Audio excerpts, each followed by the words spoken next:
السلام علیکم ناظرین، میں ہوں حاجہ رؤف اور آج ہم جن شخصیت سے انٹرویو لیں گے وہ میرے انتہائی قابل احترام میرے محترم استاد، اور میرے لیے فخر کی بات ہے کہ سر نے اپنے قیمتی وقت میں سے اس انٹرویو کے لیے وقت نکالا۔ آپ کی تعلیمی قابلیت کی بات کی جائے تو آپ نے پاکستان اسٹڈیز میں ایم فل کیا ہے۔ ہمارے ساتھ آج موجود ہیں جناب سر اسماعیل شاہ صاحب۔ السلام علیکم سر۔ وعلیکم السلام۔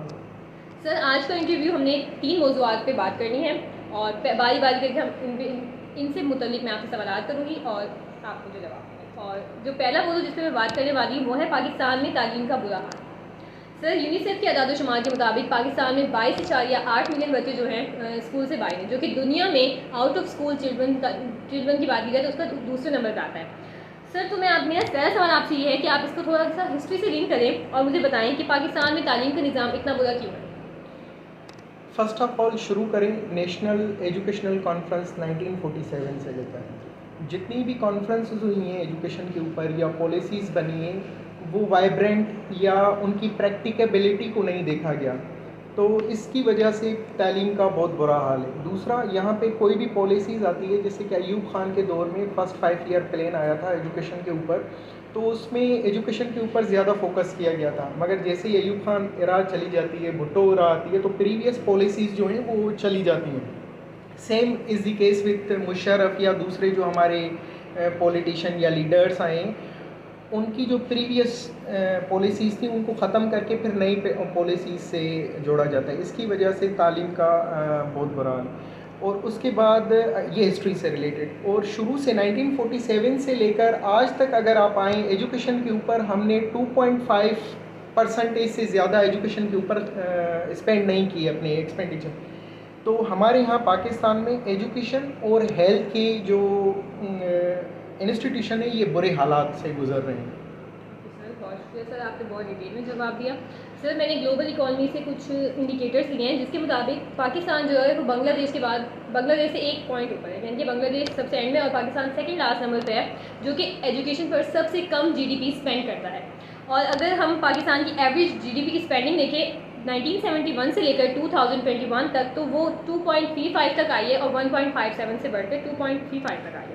اور سر اگر جنوبی ایشیا میں اگر ہم کی بات کریں تو سری لنکا کا جو ہے وہ ایجوکیشن میں سب سے زیادہ ہائیسٹ نمبر ہے، اور وہ اپنی جی ڈی پی کا جو ہے 17.73% اسپینڈ کرتے ہیں، اور ان کی جی ڈی پی ہم سے کئی زیادہ ہے۔ اور اگر صرف 2021 کی بات کریں تو انہوں نے اپنی جی ڈی پی کا 158.4 بلین اپنی ایجوکیشن پہ اسپینڈ کیا ہے۔ دیٹس وائی جو ہے وہ اتنے آگے ہیں ایجوکیشن میں، اور اسی وجہ سے وہاں پہ ریولیوشن بھی آئی کیونکہ وہاں لوگ یہ بات سمجھتے تھے۔ اور اگر ہم بات کریں اپنی اکانومی کی تو وہ تو ٹوٹلی 382 سم تھنگ بلین ہے۔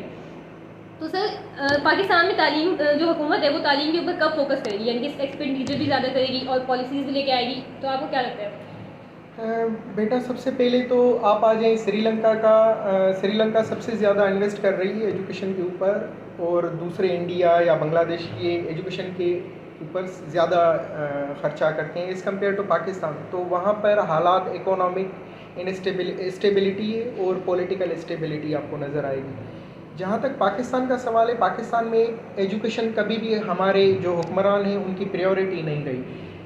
آپ کے سوال کے اوپر آ جائیں کب یہ حکمران ایجوکیشن کے اوپر فوکس کریں گے، تو تاریخ ہمیں بتا رہی ہے کہ ہمارے جو لیڈران ہیں یہ کبھی بھی ایجوکیشن کے اوپر فوکس نہیں کریں گے، نہ ہی کرنا چاہ رہے ہیں، کیونکہ جب لوئسٹ جی ڈی پی ہوگی، اور یہاں پر آپ لسٹ اٹھا کے چیک کر لیں 1947 سے لے کر آج تک ایجوکیشن کے منسٹر کون بنتے ہیں، ان کی اپنی کوالیفیکیشن کیا ہوتی ہے، ان کی اپنی پالیسیز کیا ہوتی ہیں۔